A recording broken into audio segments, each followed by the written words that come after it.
Pronto. Então, vamos lá. Nós paramos na estrutura do folhetim, né?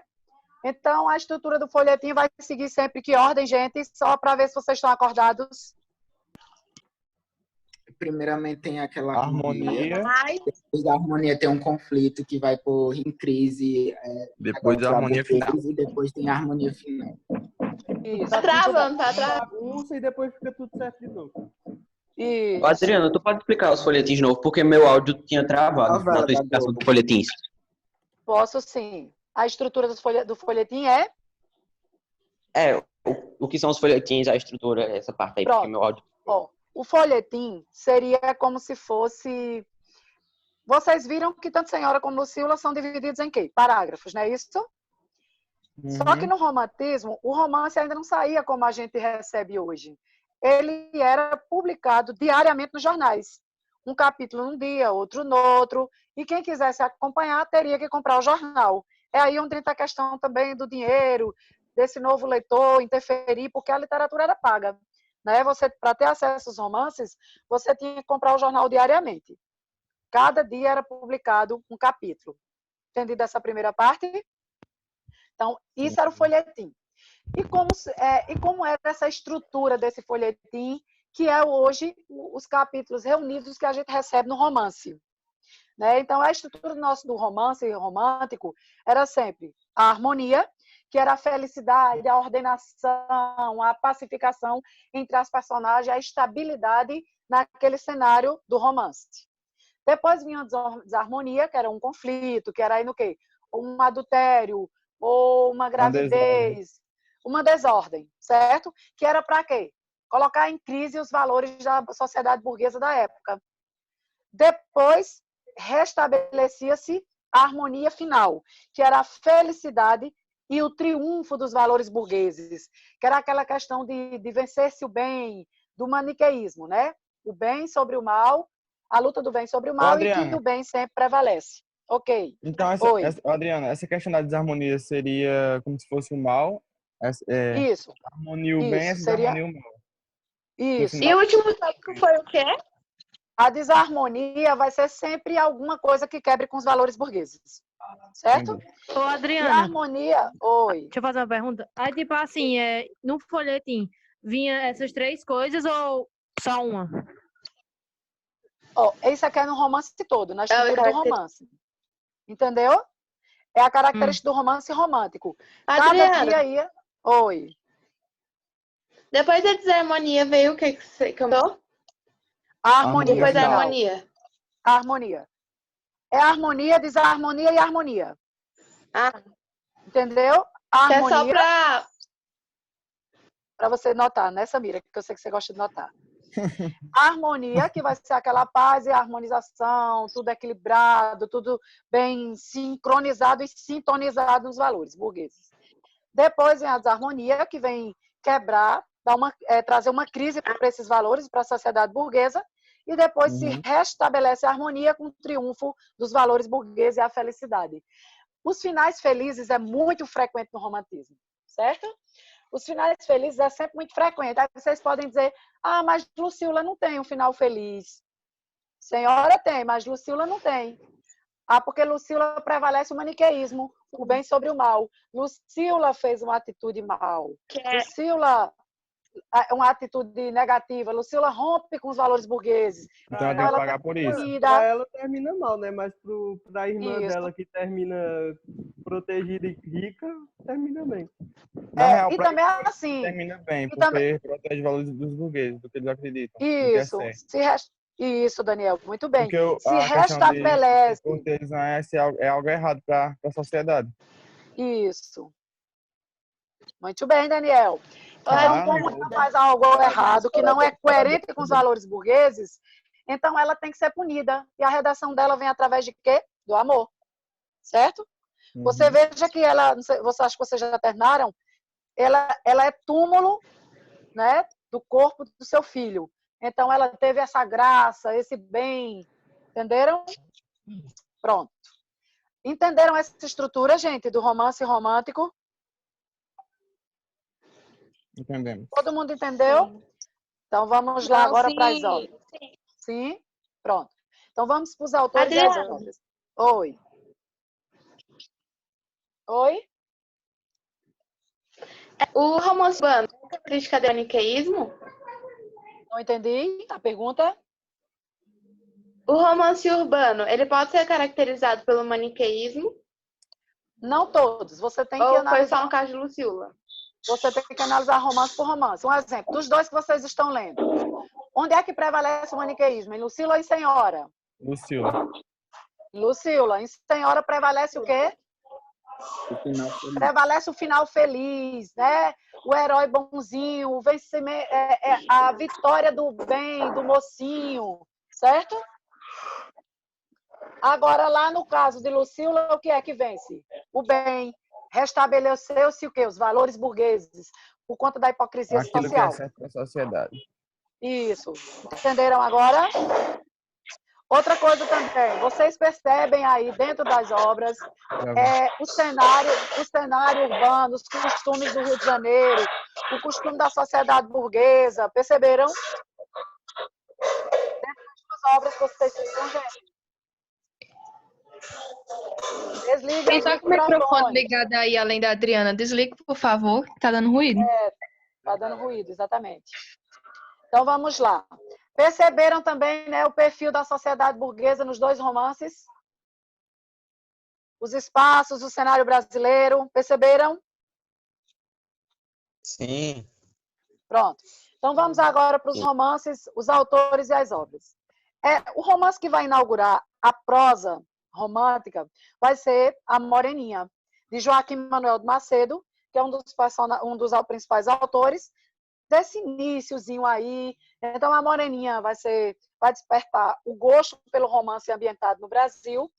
A Moreninha é um romancezinho até curto, digamos assim, bem água com açúcar, como eu costumo dizer, as pessoas sofrendo por amor, aqueles amores exagerados, a idealização desse amor, dessa mulher, certo sofrimento amoroso muito forte, mas um romance muito bem escrito em relação à estrutura, à linguagem, certo? Esse é o romance inaugural, como eu disse para vocês, A Moreninha. Nós vamos ter outros romances também, como 5 Minutos, A Viuvinha, que vão também nessa perspectiva aí da Moreninha. Depois, os dois principais autores, na verdade, é quem? José de Alencar, que vão marcar o romantismo mesmo, José de Alencar e Manuel Antônio de Almeida. José de Alencar, como a gente viu, ele é o cara, né? Ele é o cara dos romances. Por quê? Porque ele vai trabalhar o romance urbano, o indianista, o histórico e o regionalista. Então, quase todas as categorias de romance romântico, José de Alencar inaugurou, certo? O romance urbano, a gente tem dele Lucila, Senhora. O romance indianista, o Guarani. O romance histórico, As Minas de Pratas, que discute a Guerra dos Mascates. E o romance regionalista, O Gaúcho. Certo? São as principais obras nessas categorias. Mas tem outros, isso não se restringe a esses, tá? Tem outros também, mas esses são os principais.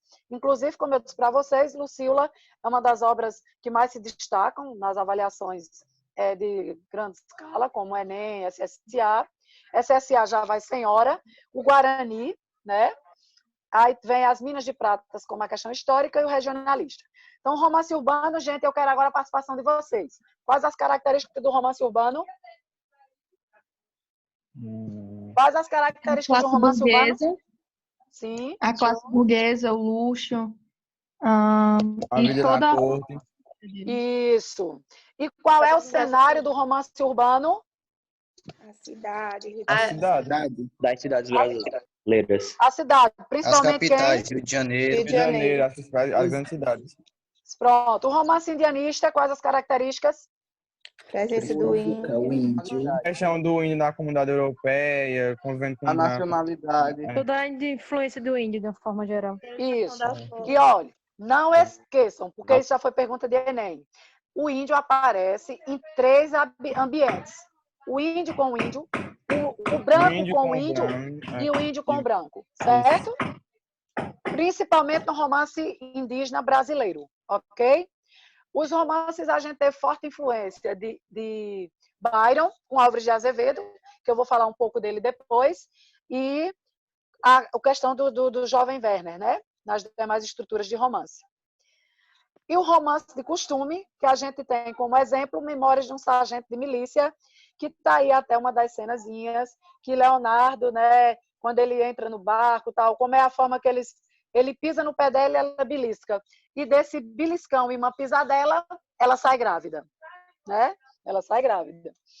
Então, ele vai polemizar o subúrbio e a identidade do povo suburbano. E surge o anti-herói, certo?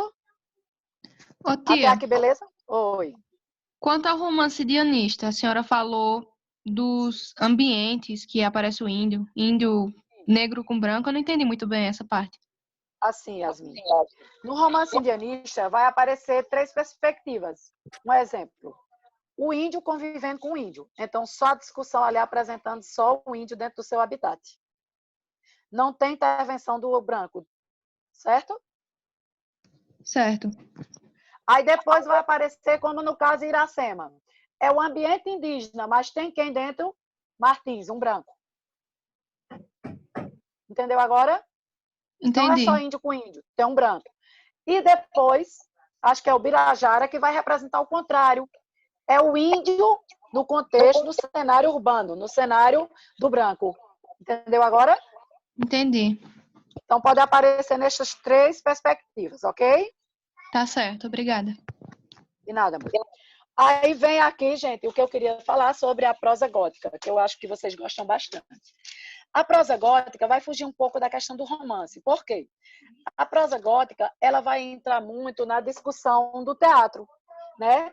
A prosa gótica vai ser muito voltada para o teatro romântico. E quem é que vai ser esse representante, que a gente até já falou rapidamente em sala? Quem é, gente? O representante do teatro romântico na prosa gótica? Quem lembra? É Brian? Não. Não? Não, É Byron Castro influenciou Aquele esse lá do autor. coração. Lembrem-se que ele é brasileiro. A gente está discutindo a É prosa gótica Castro do Alves, Brasil. Adriana? Não, Castro Alves é na poesia. Castro Alves não entra Ah, na sim, Castro prosa. Alves verdade. é aquele dos escravos. Castro Alves é o dos escravos.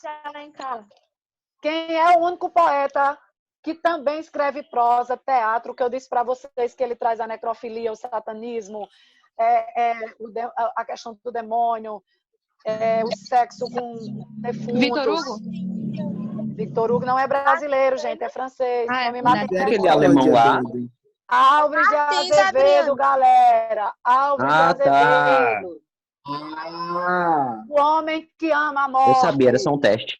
E eu que Né? nunca nem eu vi também esse. sabia. Então, Mas eu Álvares, disse Alves de Azevedo. Pois desculpa, eu não escutei, gente. Eu estava tão aflita com você dizendo errado daí. Então, ó.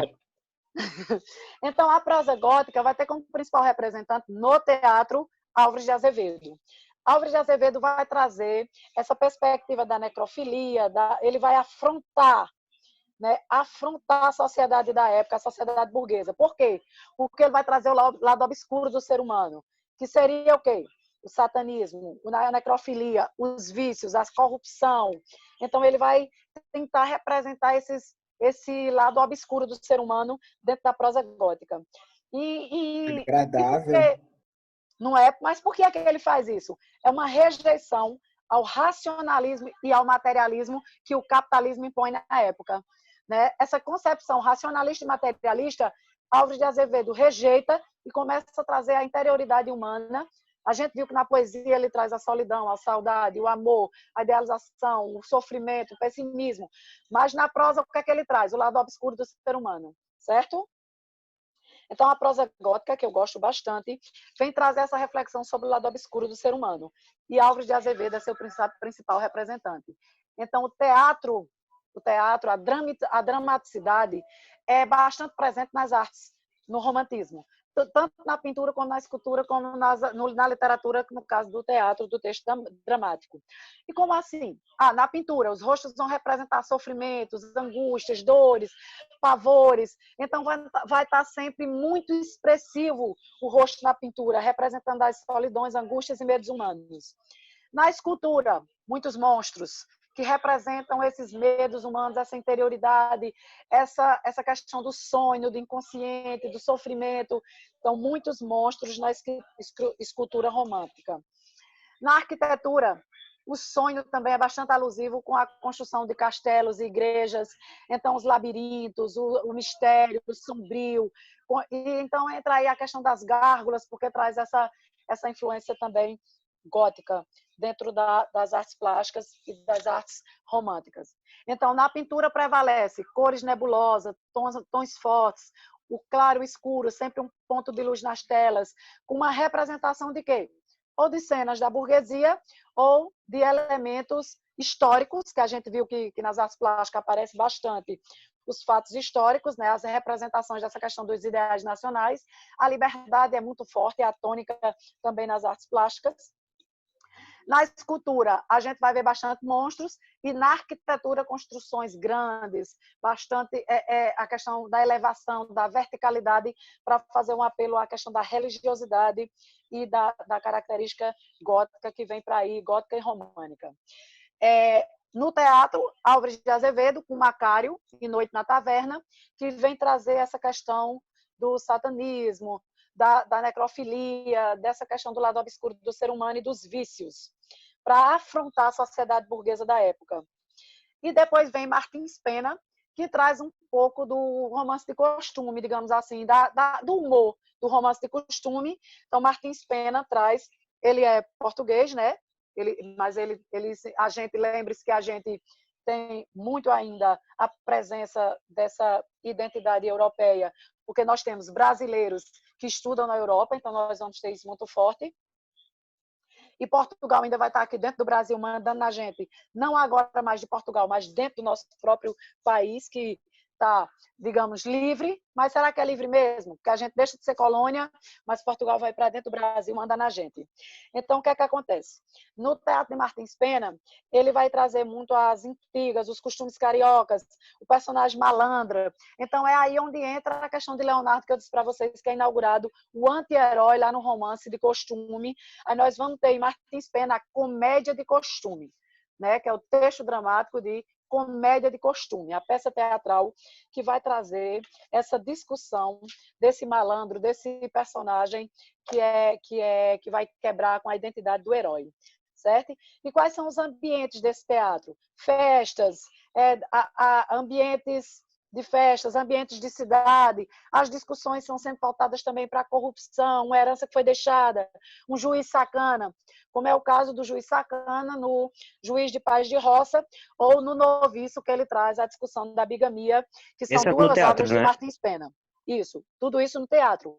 Lembre-se que teatro também é prosa, só que é em artes, né? Vai mais para a perspectiva artística, da representação do texto dramático, que eu quis trazer uma pinceladinha para vocês entenderem também, tanto no teatro, como na pintura, como na escultura, como na arquitetura, como todos esses valores aí burgueses vão refletir dentro das artes plásticas. Oi? 10 minutos só. Pronto. E agora a frase final que eu quis trazer, de O Guarani de José de Alencar, que ele diz: é que o prazer e o sofrimento não passam de um contraste. Em lata perpétua e contínua, eles se acrisolam um no outro e se deparam. Não há homem verdadeiramente feliz, senão aquele que já conheceu a desgraça. Bem romântica essa frase, não? E aí, gente, alguma dúvida? Querem fazer pergunta? Nath. A senhora vai disponibilizar esse slide depois pra gente? Se quiserem, eu mando no grupo de vocês, sem problema. E a aula... vai enviar pra gente a aula ou... A aula, Márcio vai colocar lá no canal da escola. Para vocês verem lá participando. Tá? Mas vai aparecer agora de nós. Nunca que eu sabia que a escola tem um canal. Vai aparecer vocês participando. Foi aberto um canal da escola para publicar as aulas de vocês, para vocês poderem ir lá revisitá-las. Onde é o canal da escola? Vai aparecer eu com máscara preta na cara, que delícia. Márcio depois vai passar para vocês. Eu não sei ainda onde é, não, que eles quem estão cuidando dessa parte. Alguma dúvida, gente? Alguma pergunta? Não. Gostaram da frase? Tá perguntando qual é a frase. Sim, gata. Tá perguntando qual é a frase. Vou repetir a frase. É que o prazer e o sofrimento não passam de um contraste. Em lata perpétua e contínua, eles se acrisolam um no outro e se deparam. Não há homem verdadeiramente feliz, senão aquele que já conheceu a desgraça. Muito forte, né? Boy. E Alencar, Muito. na obra Guarani, capítulo 4 e 5. Adriana, Oi? tá escutando agora? Estou? Hoje faz Agora 15 minutos estou. que eu tô tentando falar e não tava conseguindo, tava com problema aqui. Não tinha te ouvido. Sim, desculpa. Não, é porque também tava com problema. Tava tentando perguntar se... Como é o nome do cara que você falou agora? Álvares de Azevedo, né? Pronto. Isso. Ele tinha algum objetivo para fazer aquela coisa gótica ou ele simplesmente só representava o gótico? Não. Como eu discuti na aula, o que é que ele pretendia com isso, trazer o obscuro?